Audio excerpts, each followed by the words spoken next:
Katika shukrani kuna siri ya kubarikiwa. Katika shukrani kuna kubarikiwa.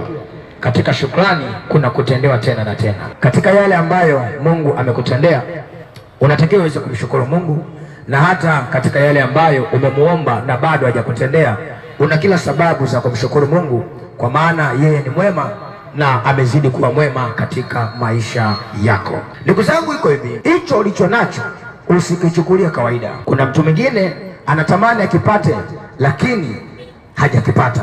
Kile ulicho nacho, kuna mtu mwingine leo hii ni maombi yake, anakesha kanisani, anamwomba Mungu.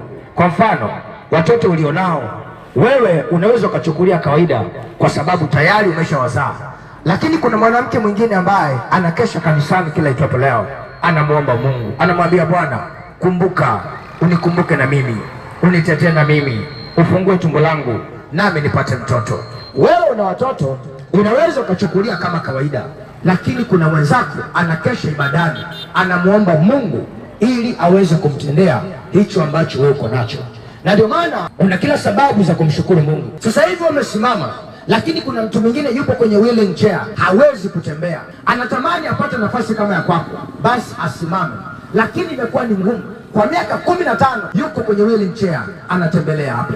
Wewe unatembea, unaweza ukaona kama kawaida, unaweza ukachukulia kawaida, lakini hicho ambacho uko nacho kwa mtu mwingine ni muujiza. Na ndio maana mimi na wewe hatuna sababu za kumkufuru Mungu, bali tuna sababu za kumshukuru Mungu.